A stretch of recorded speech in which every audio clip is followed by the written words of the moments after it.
Interesting একটা ব্যাপার, যারা ঢাকা শহরে থাকে তারা তো আসলে এরকম দেখতে পারে না। তো আমরা দেখতে পাচ্ছি যে আপনি খুব সুন্দরভাবে আপনি মহিষ দিয়ে হাল চাষ করছেন। হ্যাঁ বরাবর। আরে বাবা, আমার নাম মোহাম্মদ আলী আকবর। আলী আকবর, মানে আপনি এই মানে কতদিন যাবত এই মহিষ দিয়ে হাল চাষ করতেছেন? আমি প্রায় 15-16 বছর ধরে।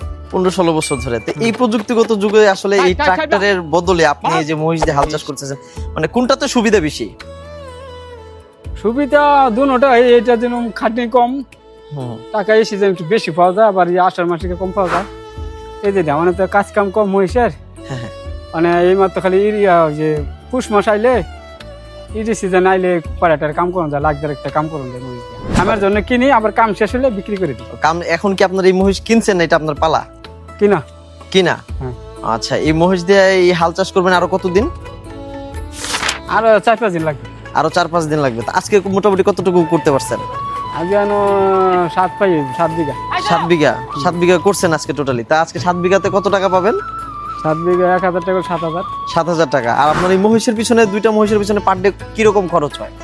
দৈনিক 6 থেকে 700 টাকা, 500 টাকা খরচ আছে। দৈনিক 6 থেকে 700 টাকা। আর আপনার এই কাজ তো প্রতিদিন থাকে না? না, এই প্রতিদিন থাকে না। এই যে শেষ, আর 4-5 দিন করলে আবার 4-5 এই সিজন শেষ। এই সিজন শেষ। মানে কেউ যদি আবার ডাকে, কারো জায়গা যদি খালি থাকে, সেক্ষেত্রে আপনার অবশ্যই টাকা হয়তো ঘন্টা দুয়েক লাগে। এই দুইটা মহিষ কিন্তু আপনার কিরকম টাকা মানে লাগছে? আমার টাকা লাগছে দুইটা কিনতে 3,90,000। 3,90,000। আপনি এই টাকাতে তো ট্রাক্টরও কিনতে পারতেন। কিনতে পারতাম, কিন্তু উডার মজা একটা, এটার মজা একটা। আচ্ছা, এটাতে কষ্ট বেশি না ওইটাতে কষ্ট বেশি? কষ্ট সবাই, কিন্তু এটা একটু কম। এটা একটু কম। হ্যাঁ। ট্রাক্টর একটু বেশি কষ্ট হয়। বেশি কষ্ট। আর খরচ কি এটাতে বেশি না ওইটাতে কম? মানে ট্রাক্টরের খরচ বেশি? ট্রাক্টরে বেশি। ট্রাক্টরের খরচ বেশি হয়, মহিষের খরচটা কম। খরচ কম।